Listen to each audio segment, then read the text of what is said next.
Before I get to Dan McTeague, and he tells us all about the future of oil and gas in Canada and the economy, please subscribe and donate, become members. Keep us on the air. Dan McTeague, longtime Liberal member of Parliament when the Liberal Party was a party. He now knows oil and gas inside out. He joins me because I put the question to you after Premier Danielle Smith of Alberta is saying, I'm going to try to get a pipeline out to the ocean. I'm going to try to resuscitate. Ottawa is still saying, no, notwithstanding elbows up Carney. Tell us the future. You know it.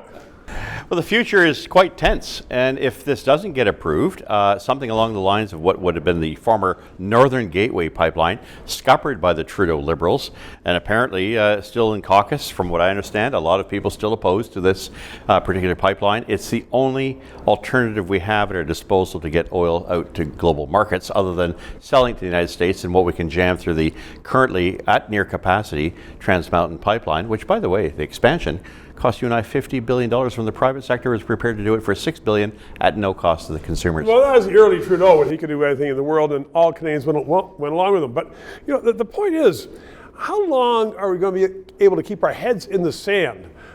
People already, I know, I hear that it's difficult to get investors to come to Canada because they say even if the government approves it, there's going to be regulatory delays for years and years. We just can't afford this. Well, look what British Columbia did. It blocked a pipeline approved by the federal government, and the Liberals didn't fight for it. Even though they had given their consent, the company had gone through literal hoops to get this thing approved, only to have the federal government say, too bad, that's the law of the land. People have the right to do their lawfare, they have the right to obstruct. So the company basically turned around and said, we're going to sue you. And Bill Morneau, to his credit, the foreign finance minister, said, we don't have a case. We'll buy you out, but what's going to cost us an extra $44 billion to build it. So, and that's money you and I, our children, our grandchildren, God knows who else is going to have to pay for. Okay, now, so you can't do it that way. The bottom line is, even though the government said it's going to be changing, it doesn't sound like it is anytime soon. It still has full of ministers who don't like progress. Is Canada doomed? Canada is doomed financially. We're going to find that out on November the 4th when the budget is going to produce a deficit the likes of which we have never seen. It would, I'm sure if Paul Martin were in the same position, he would be running for the hills because it's likely that we could see a major credit downgrade.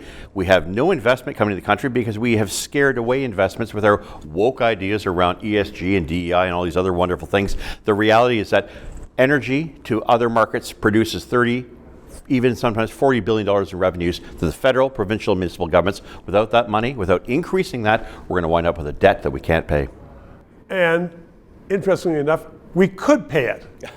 We could pay it if we only got our act together. Lined up a dozen great countries came to us and said, please give us your LNG, give us your gas, give us your oil. And what have we said? And AI is coming around the corner. And we can't produce AI. We can't even attract them because we got tons of natural gas, but let's keep it in the ground.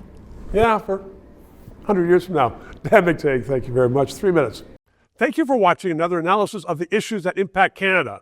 Trudeau is gone. We have to rebuild the country. We need independent analysis. We need debate. We need thought. So please keep us on the air. Subscribe, donate, become a member, because God knows Canada needs rebuilding.